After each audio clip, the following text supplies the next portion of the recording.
बिस्मिल्लाहिर्रहमानिर्रहीम। अस्सलाम वालेकुम व्यूअर्स, आज की वीडियो में हम देखेंगे कि सिंपल हार्मोनिक मोशन क्या होता है, सिंपल हार्मोनिक मोशन कौन से बॉडीज एग्जीक्यूट करते हैं और साथ ही में सिंपल हार्मोनिक मोशन का सर्कुलर मोशन के साथ क्या ताल्लुक होता है। और अगर कोई भी बॉडी वाइब्रेट कर रहा है और उसकी मोशन सिंपल हार्मोनिक मोशन है तो किसी भी लम्हे उसका डिस्प्लेसमेंट, वेलोसिटी और एक्सेलरेशन क्या होता है, और इन तीनों क्वांटिटीज के रिलेशनशिप्स भी हम फाइंड करेंगे।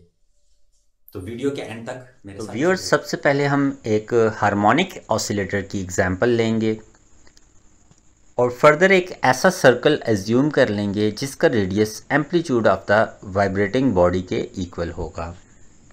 अब हम सर्कल के ऊपर एक पॉइंट ले लेंगे और जैसे ही ये जो ऑब्जेक्ट है जो कि हार्मोनिक ऑसिलेटर के साथ अटैच्ड है, ये अपनी एक वाइब्रेशन मुकम्मल करेगा।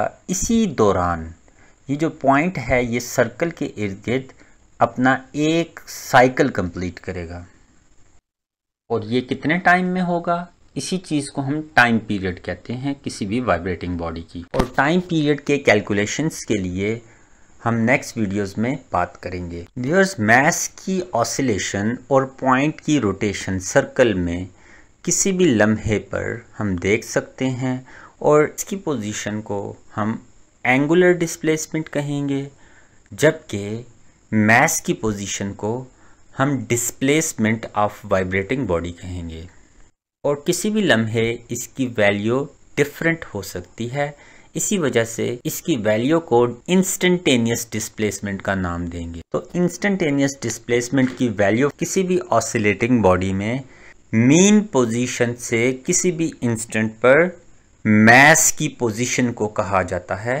अब हम सर्कुलर मोशन और लीनियर वर्टिकल मोशन को यकजा करने की कोशिश करेंगे और इसी से तमाम तर कैलकुलेशंस करेंगे। तो अब हम एक रेफरेंस लाइन सर्कल में ड्रॉ करेंगे जो कि OA है। O पॉइंट ऑसिलेटिंग बॉडी की मीन पोजीशन को रिप्रेजेंट कर रहा है, जबकि OA लाइन रेफरेंस साइड है जहां से सर्कुलर मोशन का एंगुलर डिस्प्लेसमेंट स्टार्ट होगा। XM से मैंने यहाँ पर एम्पलीट्यूड ऑफ वाइब्रेटिंग बॉडी को रिप्रेजेंट किया है।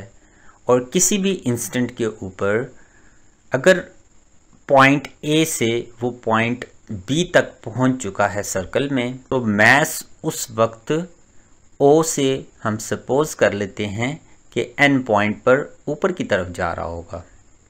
सर्कुलर मोशन में इस वक्त एंगुलर डिस्प्लेसमेंट थीटा है और हमारा एंगल NBO ये भी थीटा होगा, क्योंकि ये दोनों एक दूसरे के अल्टरनेट एंगल्स हैं।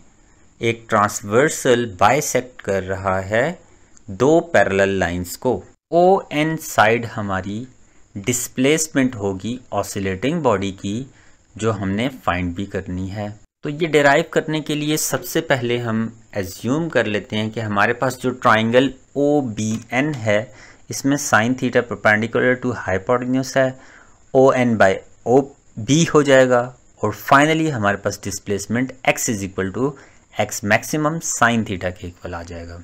जबकि सर्कल में इंस्टेंटेनियस स्पीड फाइंड करने के लिए पॉइंट B के ऊपर हमारे पास जो स्पीड होगी उसको हम एज्यूम कर लेते हैं ये VP है, क्योंकि ये पॉइंट P की स्पीड है।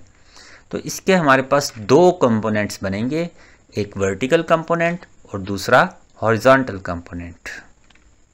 सर्कल में ये जो हमारे पास वर्टिकल कंपोनेंट बन रहा है V इसको हम कह देते हैं, और यही हमने डिटरमिन करना है सिंपल हार्मोनिक मोशन के लिए। तो ये काम करने के लिए हम इस राइट एंगल ट्राइंगल को रीड्रॉ कर लेते हैं और फर्दर यहाँ पर वेलोसिटी वेक्टर रेडियल कंपोनेंट के साथ 90 डिग्री बना रहा है, क्योंकि वेलोसिटी वेक्टर इस सर्कल के ऊपर टेंजेंट है और टेंजेंशियल कंपोनेंट रेडियल कंपोनेंट से हमेशा 90 डिग्री एंगल बनाता है। इसी वजह से हम ये कह सकते हैं कि जो हमारे पास ट्रायंगल है इसमें जो लोअर एंगल होगा वो 90 माइनस थीटा डिग्रीज होगा, जबकि राइट एंगल ट्रायंगल में बाकी दो एंगल्स कम्प्लीमेंट्री एंगल्स हैं, क्योंकि इन दोनों का सम भी 90 डिग्री आना चाहिए। तो इस वजह से जो दूसरा एंगल होगा वो थीटा एंगल होगा। अब गिवन राइट एंगल ट्राइंगल में cos theta base by hypotenuse है और बेस हम देख सकते हैं v टू वीपी हो जाएगा और v हमारे पास वीपी कॉस ऑफ थीटा हो जाएगा। अब ये जो फॉर्मूला है इसमें हमने इसको मॉडिफाई करना है, वीपी और कॉस थीटा दोनों की वैल्यूज़ लिखनी है। Sine square plus cos square 1 है और कॉस थीटा की वैल्यू हम फाइंड कर सकते हैं और हम ट्राइंगल ओ ए बी से ये फाइंड कर सकते हैं कि sine theta x to x max की रेशो है। सिमिलरली वीपी की वैल्यू r ओमेगा के इक्वल होगी और यहाँ पर हमने रेडियस ऑफ सर्कल जो है उसकी वैल्यू x मैक्स के इक्वल रखी हुई है, इस वजह से ये xm ओमेगा हो जाएगी। अब हम ये दोनों वैल्यूज़ अपनी ओरिजिनल इक्वेशन में बैक सब्स्टिट्यूट कर लेंगे ताकि हम v फाइंड कर सकें। तो v is equal to Vp की जगह हम लिख लेंगे x मैक्स ओमेगा और cos थीटा की जगह लिख लेंगे square root 1 minus x square by x M square. और फाइनली हम ऐसे कैलकुलेट करते हुए v की वैल्यू फाइंड कर लेंगे omega square root of x max square minus x square. Instantaneous acceleration find करने के लिए पॉइंट B के ऊपर हम सबसे पहले सेंट्रीपिटल एक्सेलरेशन की बात करेंगे। सेंट्रीपिटल एक्सेलरेशन की डायरेक्शन हमेशा सेंटर की तरफ होती है। दोबारा से हम दो रेक्टेंगुलर कंपोनेंट्स में इसको रिजॉल्व कर देंगे ताकि हमें एक राइट एंगल ट्राइंगल मिल सके। अब CO वेक्टर ऑसिलेटिंग बॉडी की एक्सेलरेशन को रिप्रेजेंट कर रहा है और यही एक्सेलरेशन हमने फाइंड करनी है। यहाँ पर हम क्लियरली देख सकते हैं कि एक्सेलरेशन और डिस्प्लेसमेंट एक दूसरे के ऑपोजिट हैं। सेम टेक्निक को यूज करते हुए ट्राइंगल OCB में साइन थीटा इक्वल है परपेंडिकुलर टू हाइपोटेन्यूज रेशो के, जिसको हम रिप्लेस कर देंगे a बाय AC से। इस तरह हमें a की वैल्यू मिल जाएगी और साइन थीटा की वैल्यू अगेन हम ट्राइंगल OAB से फाइंड कर सकते हैं, that is x by m। यहाँ पर हमने r की जगह xm लिख दिया है और xm से कैंसिल हो जाएगा और फाइनली हमें मिल जाएगा a equals to omega square x। अगर हम इसको वेक्टर फॉर्म में लिखें तो a is equal to minus omega square x बन जाएगा। Thank you viewers for watching us.